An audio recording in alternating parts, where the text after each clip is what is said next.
அன்பு தமிழ் நெஞ்சங்களுக்கு வணக்கம். தளபதி 69 அப்டேட் கொடுத்த பூஜா ஹெக்டே. தளபதி 69 படப்பிடிப்பு தளத்தில் எடுத்த புகைப்படத்தை தனது இன்ஸ்டாவில் பகிர்ந்துள்ளார் நடிகை பூஜா ஹெக்டே. வினோத் இயக்கத்தில் உருவாகி வரும் படத்தின் இந்த ஆண்டுக்கான படப்பிடிப்பு முடிந்துள்ளது. நள்ளிரவு 12:20 மணிக்கு கடற்கரை மணலில் விஜய் மற்றும் பூஜா ஹெக்டே இருவரின் காலணிகளை மட்டும் படமாக எடுத்து அதனை ஸ்டோரியாக பகிர்ந்துள்ளார் நடிகை பூஜா ஹெக்டே. 2025 தீபாவளிக்கு இந்த திரைப்படம் வெளியாகும் என எதிர்பார்க்கப்படுகிறது. நயன்தாராவுக்கு பணத்திமிர் அகங்காரம், சுசித்ரா கடும் தாக்கு.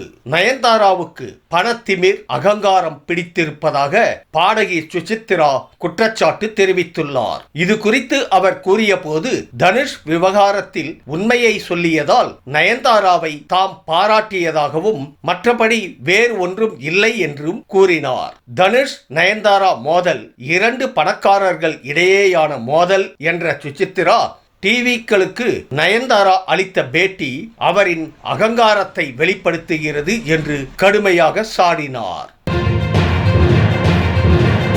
27 ஆண்டுகளுக்கு பிறகு அதே சீன், அதே ஹீரோ. சூரிய வம்சம் 1997 வெளியானது. 27 ஆண்டுகள் ஆன போதும் எவர்கிரீன் படமாக உள்ளது.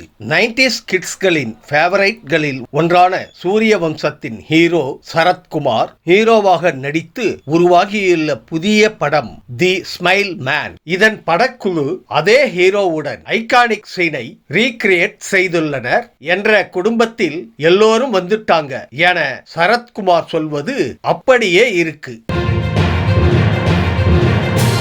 விஜய் ஒரு வார்த்தை சொன்னாலே வெடிக்கும். தாவேகாவில் இணைந்திருக்கும் நடிகர் தாடி பாலாஜி சென்னையில் நடந்த தாவேகா நிகழ்ச்சியில் பங்கேற்றார். அப்போது அவரிடம் அம்பேத்கரை அமித்ஷா இழிவாக பேசியதை எதிர்த்து தாவேகா போராட்டம் நடத்தாதது குறித்து நிருபர்கள் கேட்டனர். அதற்கு பதிலளித்த தாடி பாலாஜி, விஜய் என்ன முடிவெடுக்கிறாரோ அதன்படி செயல்படுவோம். அவர் சைலண்டா ஒரு விஷயம் சொன்னாலே பயங்கரமா வெடிக்கும். விஜய் பேச வேண்டிய இடத்தில் பேசுவார் என்று அவர் கூறினார்.